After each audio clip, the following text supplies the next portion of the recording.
وألهم الملائكة المقربين ورسلا وافتح علينا أسرار حكمتك يا رب العالمين. رب اشرح لنا صدرنا ولساننا واحلل عقدة من لساننا ويفقهوا قولنا. قال الشيخ المصنف رحمه الله تعالى ونفعنا بعلومه في الدارين آمين.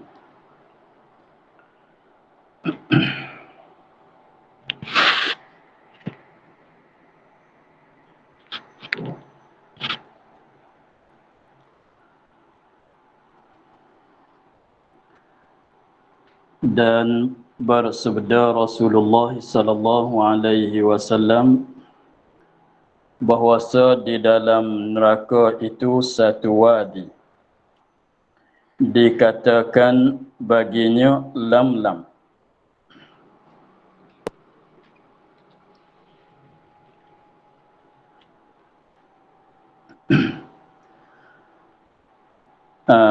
Hadis yang terakhir pada bab sembahyang.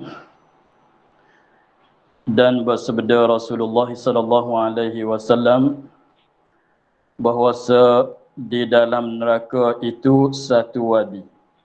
Ada di dalam neraka itu suatu wadi, mananya wadi itu mana suatu tempat yang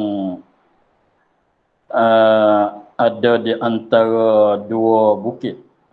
Mana celah-celah di antara dua bukit. Lorong-lorong di antara dua bukit. Maknanya dimaksudnya ada di dalam neraka itu suatu tempat, tapi tempat itu jadi bentuk wadi, dikatakan baginya lam-lam. Maknanya suatu wadi itu nama dianya dipanggilkan dengan nama lam-lam. Ada di dalam neraka itu suatu tempat, tempat tu wadi, mana kalau di bukit itu maknanya lorong-lorong tempat laluan bagi air. Apabila hujan banjir, apabila hujan datang, maka air bukit itu mengalir kat celah-celah dia.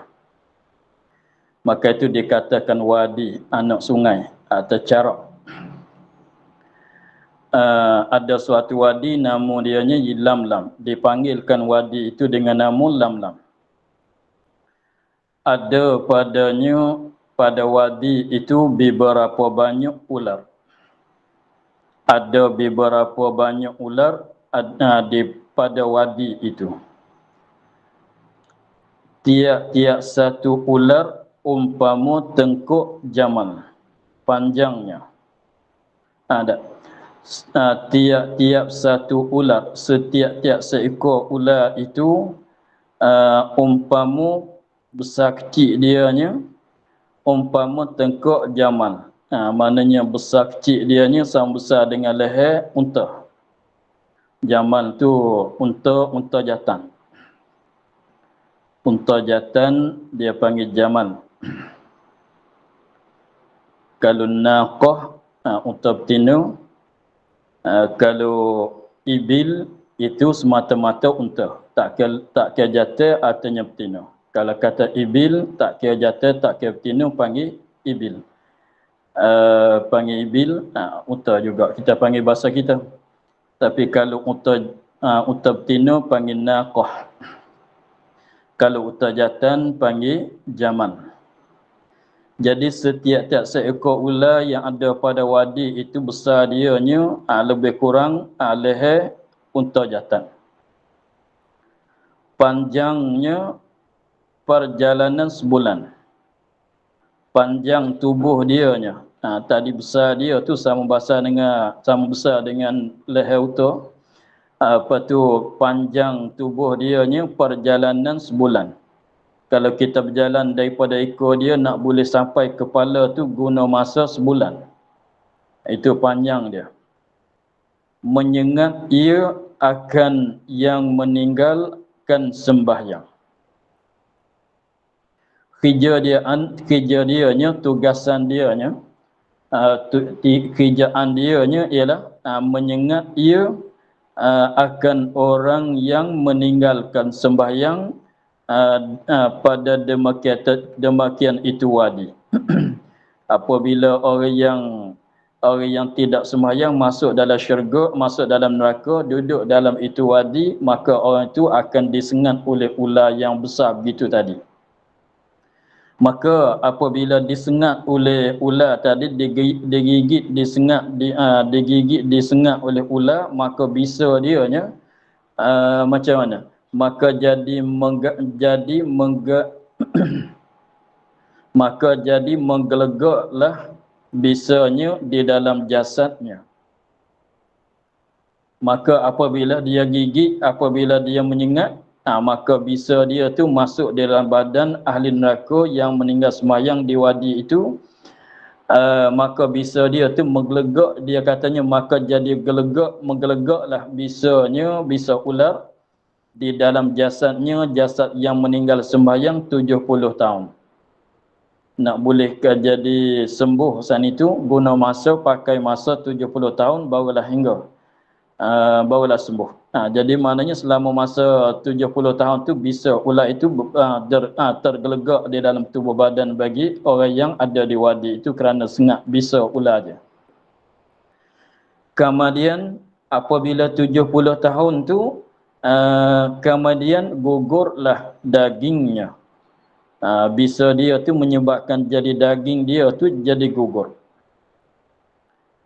Dan mesra racun bisanya itu kepada tulang, dan mesra bersera racun bisanya, bisa ular itu kepada tulangnya, tulang bagi orang yang meninggal sembahyang. Meazab segala ular itu akan yang meninggalkan sembahyang pada demikian itu wadi. Jadi khijaan dianya nanti mengazab. Khijaan dia, tugasan dia tu mengazab oleh ular itu akan orang yang tak sembahyang apabila dia masuk dalam neraka jahanam dan duduk di wadi itu. Dan bahawasa pada jahanam itu satu wadi pula. Dan bahawasa ada pada jahanam itu satu wadi yang lain pula, dan lain daripada wadi yang dinamakan Lamlam tadi. Dinamakan dia kan wadi Jubbul Huzni. Nama wadi satu lagi pulanya, nama dianya Jubbul Huzni. Jub, kalau makna asal tu jub, asal mana umpama lubang, umpama telaga, umpama perigi, itu panggil jub, lubang-lubang, terowong. Al-Huzni manduka cita. Tapi ini sekarang dah jadi nama bagi suatu wadi di dalam neraka jahanam. Ada padanya beberapa banyak kala. Dalam wadi ini ada beberapa banyak kala-kala. Tiap-tiap satu kala qadar baral yang hitam.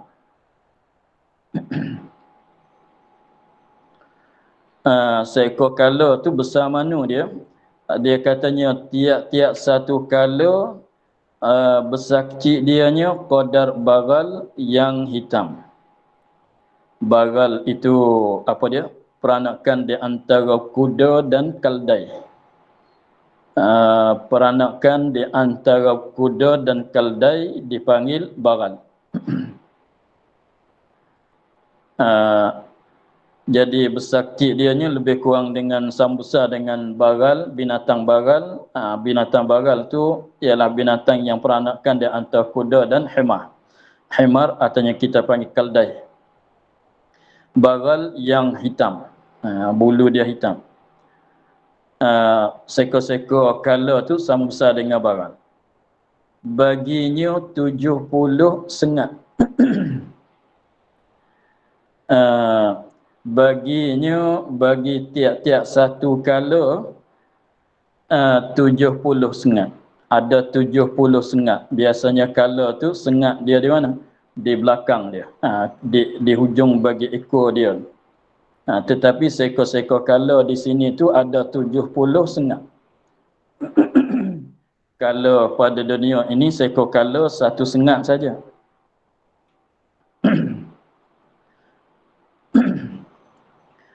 Pada tiap-tiap satu sengat satu punca.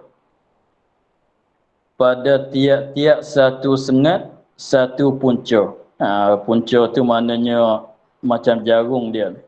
Biasanya kala tu apabila dia nak sengat tu, dia cocok dengan di ekor dia tu yang seperti jarum. Ada punca maknanya ada hujung yang tajam. Di ekor dia tu ada hujung yang tajam.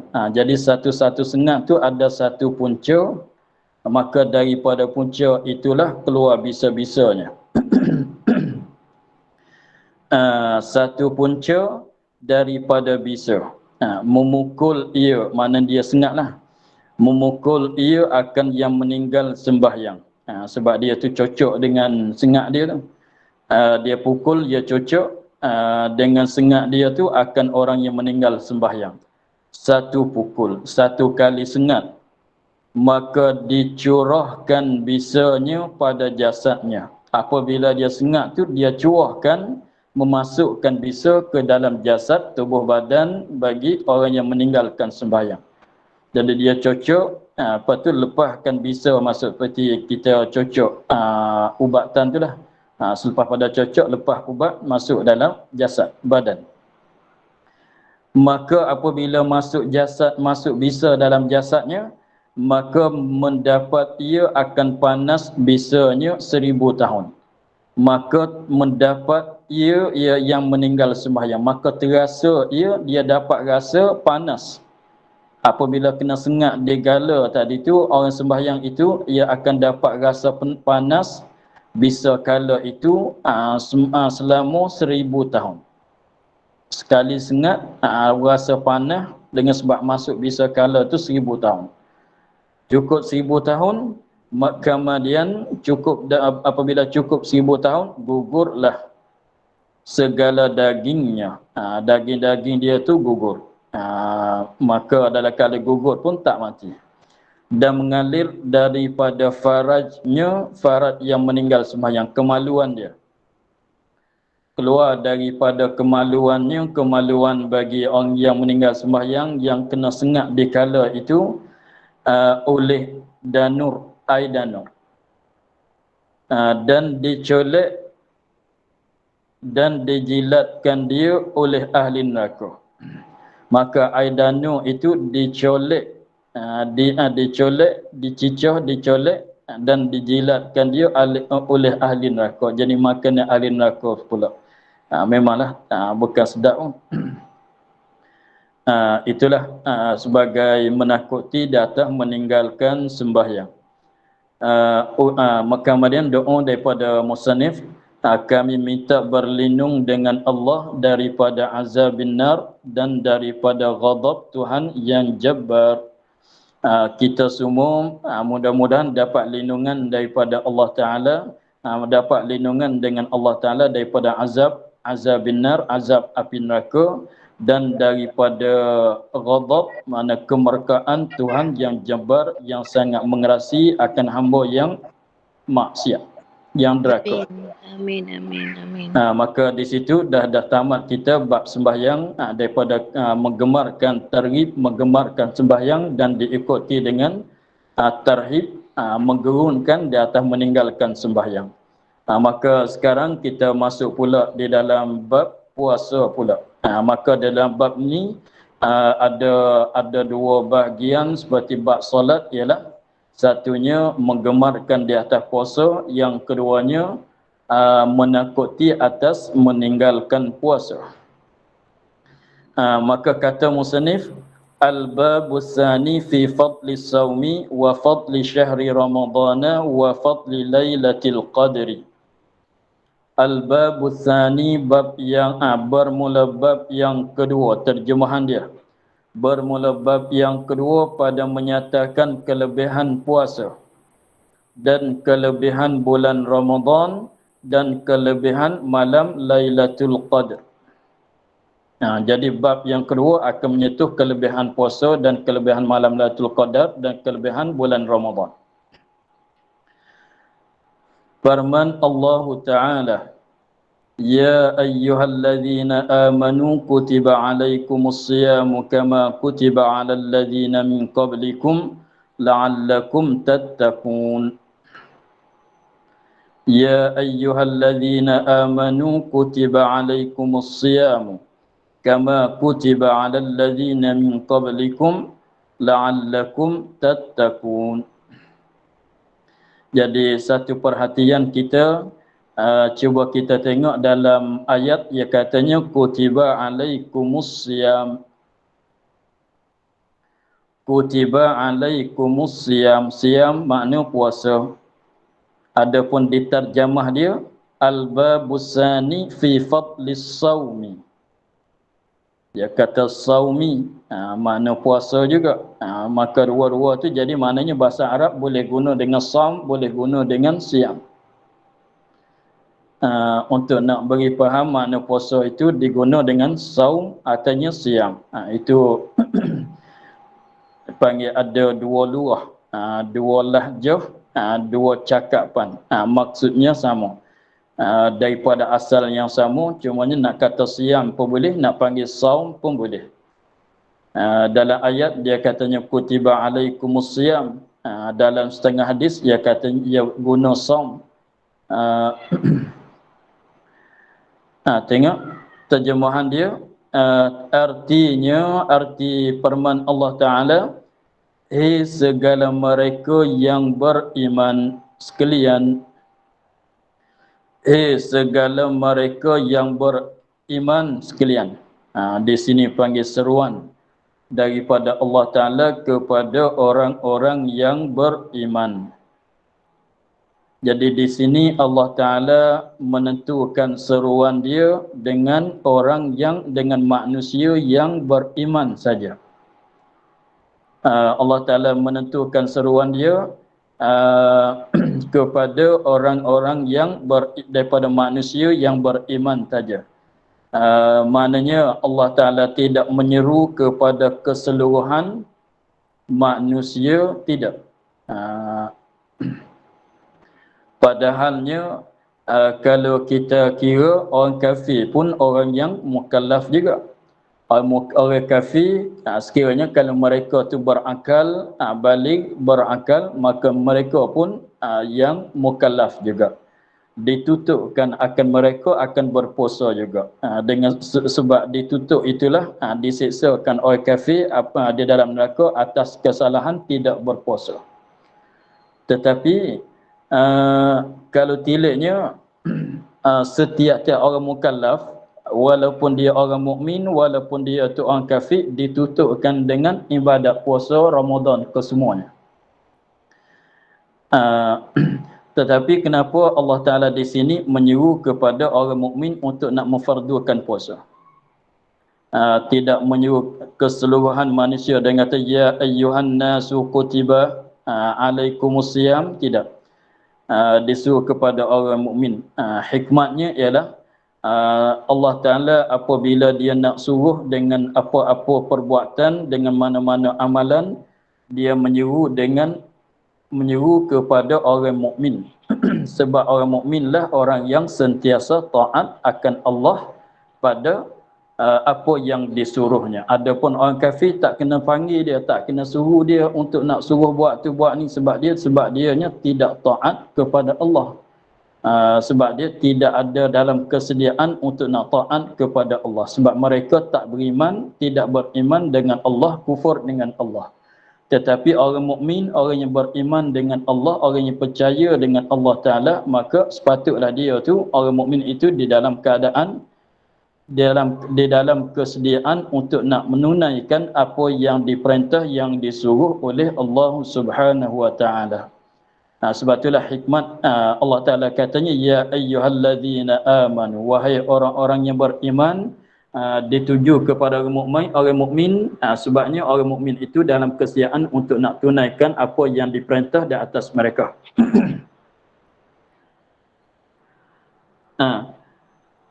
Segala mereka yang beriman sekalian, difardukan atas kamu, difardukan atas kamu. Kutiba, kutiba mana furidah.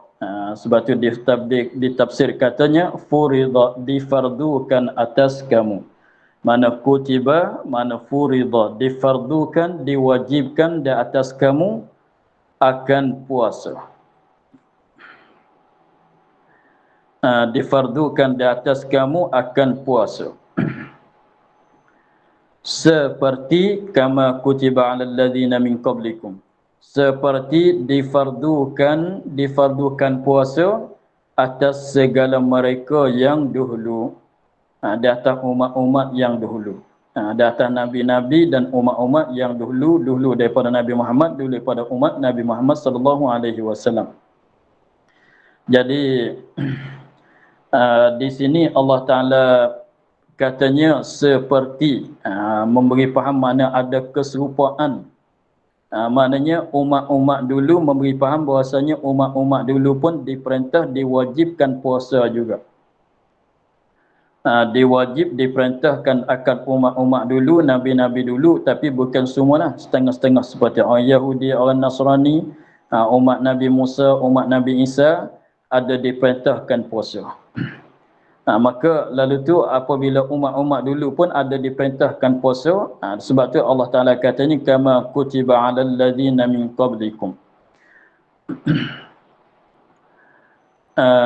Habis tu hikmatnya kenapa kata kama kutiba 'alal ladzina min qablikum. Ini suatu perkara kita panggil apa dia, untuk nak menggalakkan kita, untuk nak menggemarkan kita di atas terima wajiban puasa. Jadi maknanya apabila katanya diperintahkan kamu mesti puasa, kamu mesti berpuasa, jangan fikir katanya perkara ini perkara yang berat. Bahkan perkara ni perkara yang ringan saja. Sebab umat dulu pun macam kamu juga disuruhkan puasa. Maknanya ini bukan keberatan di atas kamu saja, bahkan ini ditutup di atas kamu dan orang dulu pun puasa. Jadi maknanya orang dulu pun puasa, maka kamu pun mesti jugalah kena puasa. Jadi jangan terasa kata macam mana buat tekanan di atas kita saja, orang dulu tak ada buat tekanan. Bukan begitu. Jadi tekanan puasa itu ada atas kita, orang dulu pun puasa. Jadi apabila dengar begitu tu, kita tak terasa macam suatu keberatan lah. Orang lain pun puasa, macam katanya orang lain pun pergi Jumaat, kita pun orang lain boleh pergi sembahyang di masjid, kita pun kena boleh pergi jugalah. Kalau tidak ada keuzuran, kalau tidak ada kesekatan, begitu. Orang lain boleh pergi haji, orang lain yang ada harta, ada kekuatan badan boleh pergi haji, kita pun kena pergi juga. Itu maksudnya begitu. Kama kutiba 'alal ladzina min qablikum. Tetapi di sini dibahas oleh ulama bahasanya kama kutiba 'alal ladzina min qablikum ni maknanya kita faham bahasanya umat-umat dulu, nabi-nabi dulu difardukan puasa juga. Tetapi ada setengah ulama dia katanya puasa ini ketentuan bagi umat Nabi Muhammad. Setengah ulama dia katanya puasa ia adalah suatu ibadat yang jadi ketentuan bagi umat Nabi Muhammad sallallahu alaihi wasallam, mana umat Nabi lain tidak ada puasa. Itu pendapatan kebanyakan ulama. Maka pendapatan begitunya nampak macam nak jadi berlawan dengan firman Allah Taala kama kutiba 'alal ladzina min qablikum. Maka jawabnya puasa semata-mata panggilan puasa. Puasa semata-mata panggilan puasa. Tidak jadi ketentuan bagi umat Nabi Muhammad, bahkan umat Nabi Muhammad pun disuruh puasa dan umat dulu-dulu pun disuruh puasa. Semata-mata panggilan puasa. Yang jadi ketentuan bagi umat Nabi Muhammad ialah puasa dengan cara yang kita puasa sekarang. Puasa dengan kaifiat, dengan cara yang kita puasa sekarang. Puasa 1 bulan, puasa pada waktu siang, Puasa yang wajib ialah puasa pada waktu siang. Lagi pulanya waktu siang itu ialah siang daripada bulan Ramadan. Puasa waktu siang daripada bulan Ramadan sahaja. Lain pada bulan Ramadan tidak ada puasa yang wajib. Lagi pulanya puasa cara kita menahan daripada makan dan daripada minum dan daripada masukkan benda-benda ke dalam rongga.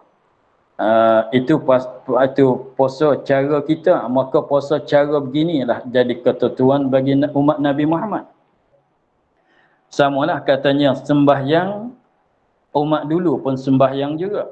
Tapi cara sembahyang yang cara kita buat sekarangnya tidak ada pada umat Nabi dulu-dulu. Tapi panggilan kata sembahyang memanglah umat dulu-dulu pun, Nabi dulu-dulu pun ada bersolat juga. Tapi solat kita dengan solat mereka berlainan caranya, berlainan kaifiat.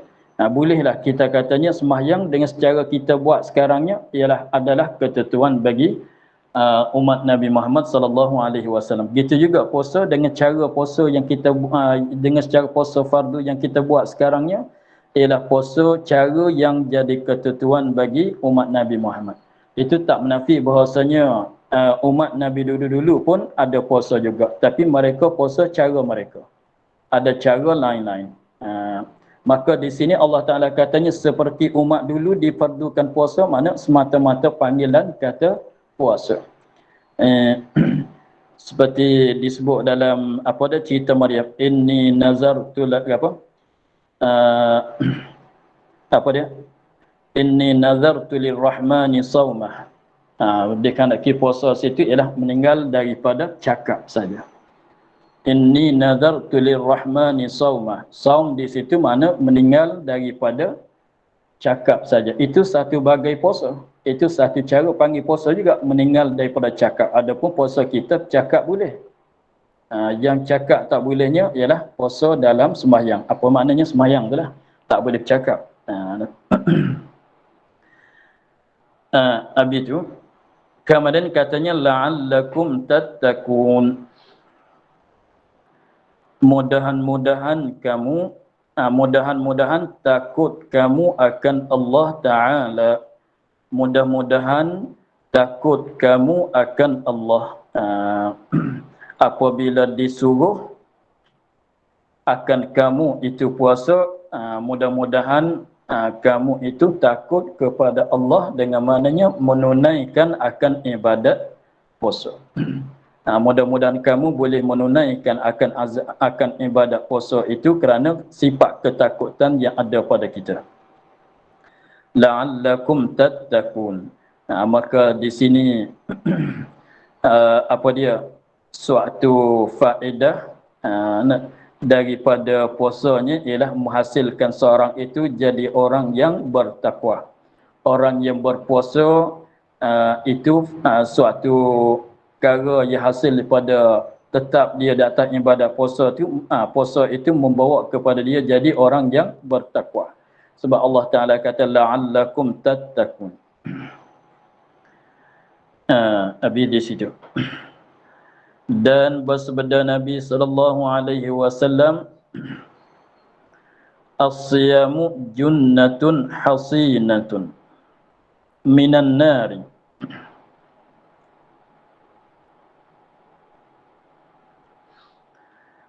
As-siyamu junnatun hasinatun minan nari. Artinya bermula puasa itu perisai, itu junnah, perisai yang ada perisai itu pada masa alat perang pada masa dulu dipanggil katanya perisai untuk menepihkan akan alat senjata seteru. Perisai yang teguh, yang kuat, yang teguh, yang kejap, yang teguh, yang amat menahan, itu hasinah, yang amat menahan daripada api neraka. Maksudnya puasa itu dia puasa itu dibandingkan dengan perisai. Puasa itu dibandingkan dengan perisai yang teguh. Perisai apa dia? Puasa itu perisai. Mana puasa itu dibandingkan dengan perisai. Dimenyerupaikan dengan perisai. Yang mana perisai boleh menahan daripada alat senjata, seteru, maka syurga apa dia puasa dengan sebab dibandingkan dia dengan apa dia dengan perisai, maka dia katanya hasinatun minan nar. Hasinatun mana yang amat menahan daripada api neraka. Jadi kata yang amat menahan daripada api neraka ini kita panggil wajah tempat serupanya. Tempat serupa, jalan serupa, makna tempat serupa di antara puasa dengan perisai itu di mana? Ada sifat menahan. Puasa ada boleh menahan, ada menahan, maka perisai pun ada menahan juga. Cumanya perisai itu menahan daripada senjata seteru, dan baliknya puasa itu menahan daripada api neraka. Mana melepaskan seorang daripada kena azab di dalam neraka, sebagaimana perisai melepaskan tuannya daripada bahaya alat senjata bagi seteru. Itu ada keserupaan. Itu panggil tashbih. As-siyamu junnatun. Puasa itu perisai. Kita panggil tashbih baligh. Dalam bahasan apa dia ilmu bayan, dia panggil tashbih baligh. Seperti ayat kata summun bukmun umyun.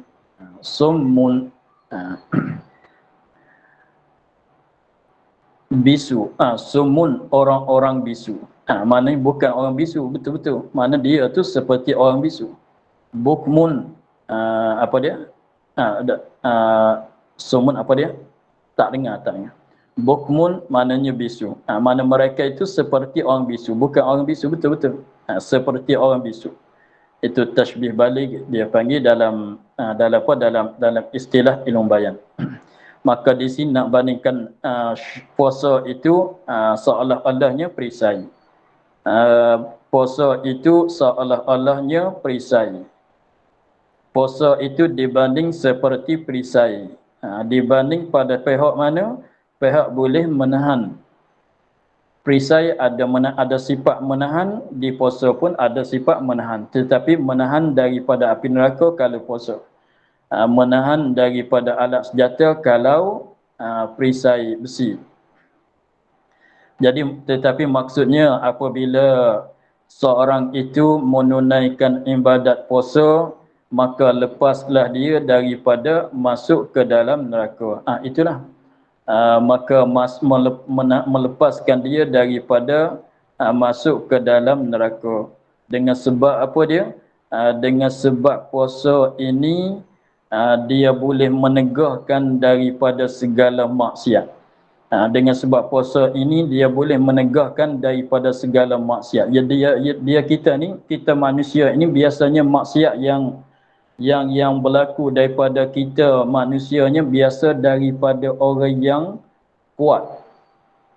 Biasanya daripada orang yang kuat. Biasanya berlaku maksiat daripada orang yang kuat. Maka kekuatan itu daripada boleh makan, boleh minum. Daripada makan, daripada minum. Apabila seorang itu boleh makan, boleh minum, memanglah ada kekuatannya.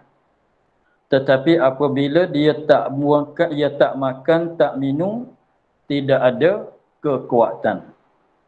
Maka apabila tidak ada kekuatan, maka kuranglah dia tu di atas membuatkan maksiat. Kekuatan yang dikata tadi itu kekuatan tenaga dan kekuatan syahwah nafsu.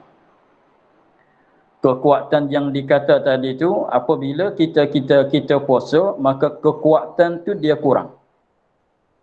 Kekuatan mana? Kekuatan tenaga kaki, tangan, mata, kepala, mata, telinga dan kekuatan nafsu. Apabila badan tidak ada kekuatan, kurang kekuatan. Apabila nafsu kurang kekuatan, kurang kekuatan tarikan nafsu, maka memanglah orang itu akan kurang daripada maksiat. Apabila begitu dia tu jadi kurang daripada maksiat. Lagi pula dia sifat-sifat hati semuanya daripada sifat buruk pun masih kurang juga. Dengan sebab dia duduk dalam keadaan tidak begitu kuat semacam orang yang tidak puasa. Dengan sebab itulah dikatakan puasa itu seperti perisai. Apabila kita puasa tu, maka puasa itulah menahan kita daripada berlaku maksiat. Apabila tak berlaku maksiat, tak jatuh dalam neraka. Sebab tu katanya menahan daripada api neraka. Bukan jadi dinding betul-betul, bukan begitu dah. Maknanya apabila seorang tu puasa, maka dengan sebab dia puasa tu, dia tak ada sangat kekuatan untuk nak buat maksiat. Apabila tidak ada kekuatan untuk nak buat maksiat, maka tak berlakulah maksiat pada tangan dia. Apabila tak berlaku maksiat pada tangan dia, tentulah dia tu lepas daripada kena azab dalam api neraka. Sebab lepas daripada maksiat. Sebab orang mukmin kalau tak ada maksiat, lepaslah dia daripada neraka.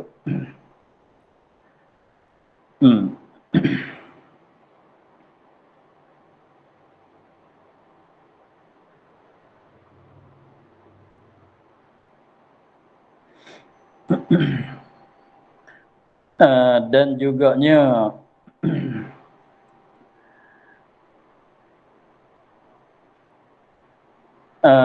apa dia? Satu lagi, dan bersabda Nabi SAW berfirman Allah Ta'ala, amal anak Adam itu baginya malaikat puasa, maka bahwasanya bagiku, dan aku balas dengan dia. Dan pada satu riwayat, tiap-tiap amal anak Adam itu digandakan dia, bermula satu kebajikan 10 gandanya hingga 700 ganda.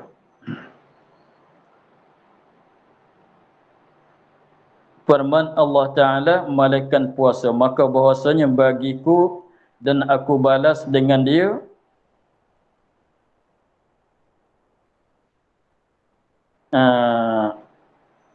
Dan aku balas dengan dia, meninggal ia akan keinginannya dan makanannya dari kerana-ku bagi orang yang puasa itu. Ada dari kerana-ku. Habis di situ.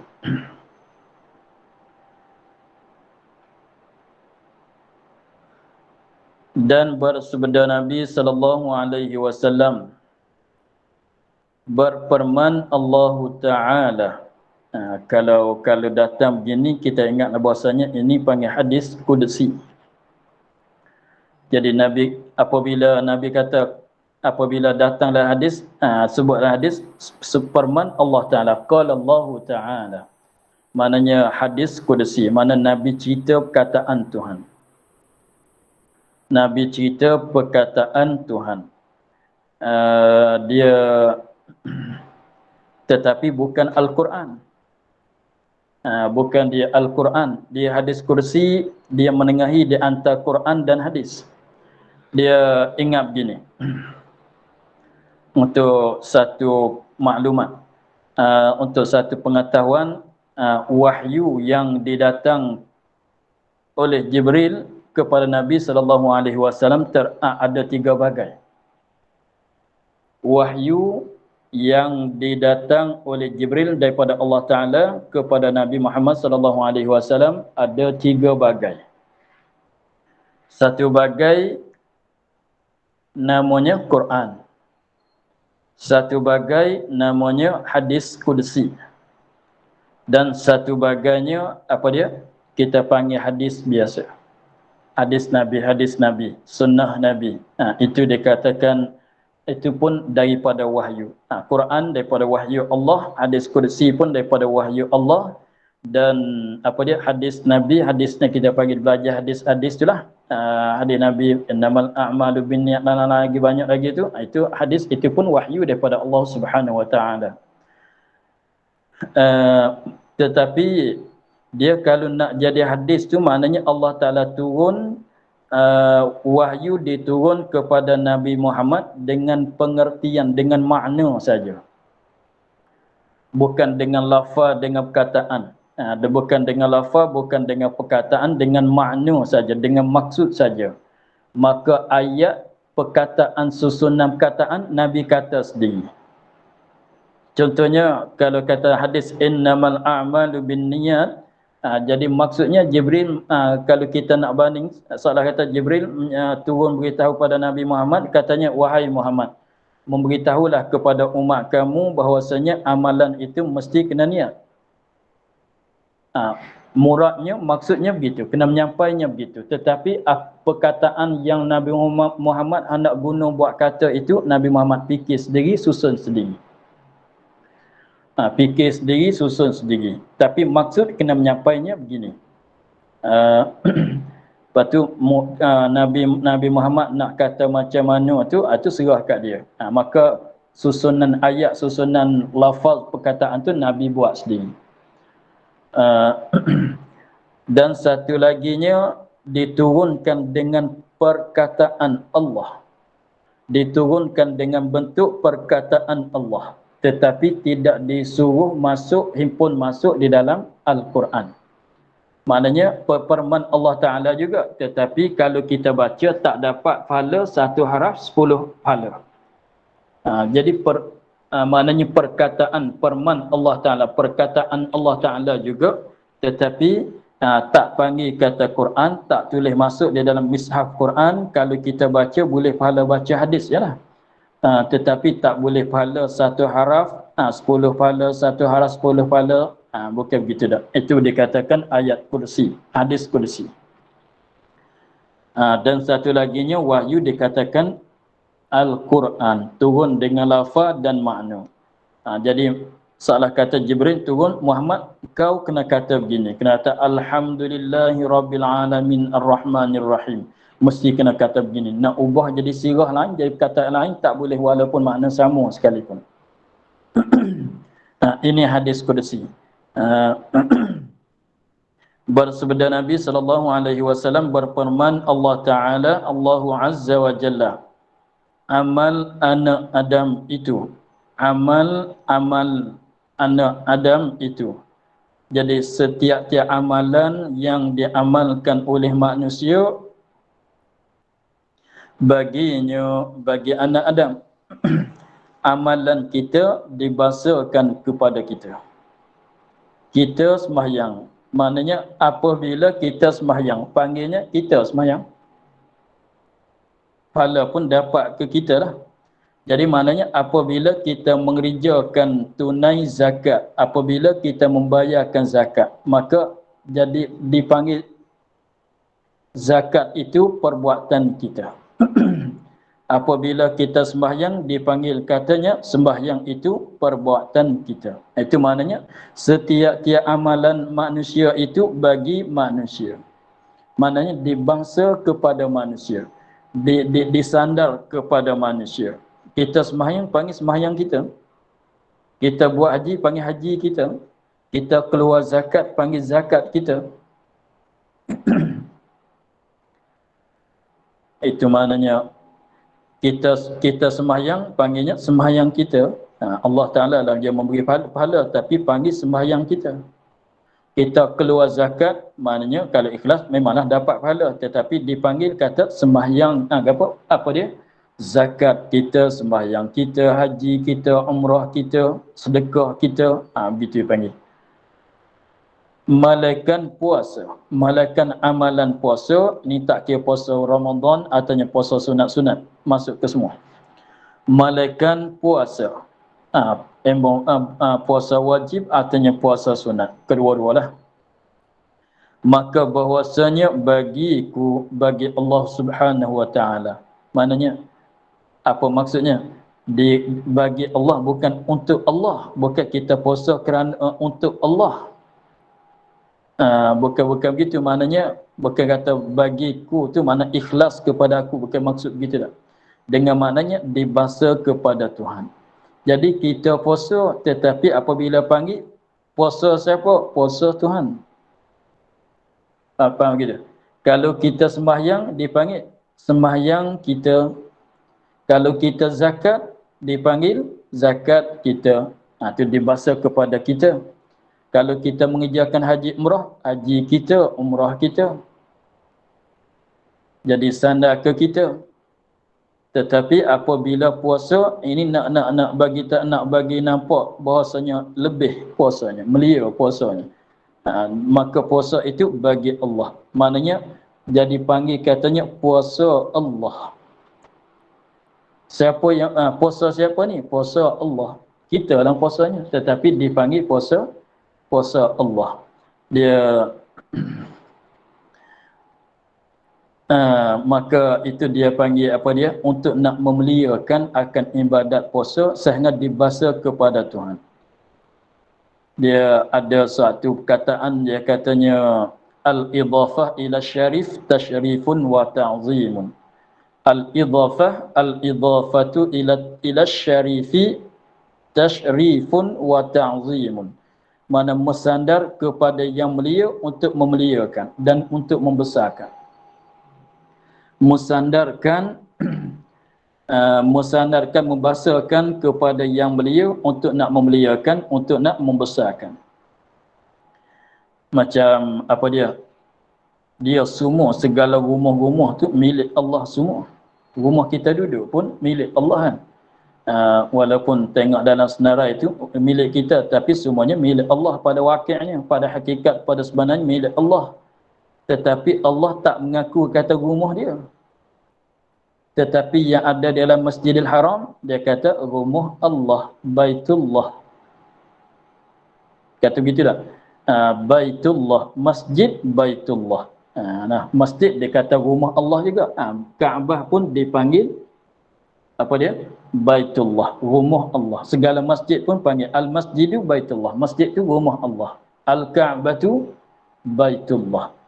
Maka disandar katanya itu disandarkan rumah kepada Allah untuk nak meliakan. Sebab apabila disandar kepada Allah maka jadi melia. Sebab Allah yang melia maka jadi melia. Rumah Kaabah itu suatu binaan, suatu rumah yang melia, yang dibesarkan.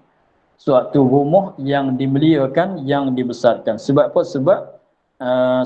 Sebab disandarkan kepada Allah Subhanahu wa taala. Tengok kalau benda lain, kalau kita kiranya makhluk Allah Ta'ala kesemuanya, tetapi tidak sandar kepada Allah, tak ada kata langit Allah, kita panggil langit biasa.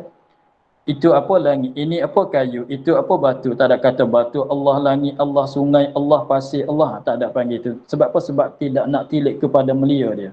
Tetapi Kaabah, kita nak bagi makna melia kepada dianya, disandar kepada Allah, katanya Baitullah. Maka masjid begitu juga, segala masjid dengan sebab dia itu dijadikan tempat untuk ibadatkan kepada Allah, maka disandarkan masjid itu kepada Allah untuk nak memuliakan.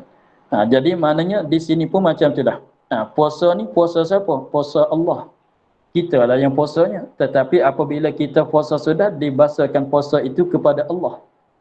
Panggil puasa siapa? Puasa Allah. Kalau semayang siapa? Semayang kita. Ini apa dia? Ini nak menunjukkan bahasanya kemuliaan bagi ibadat puasa.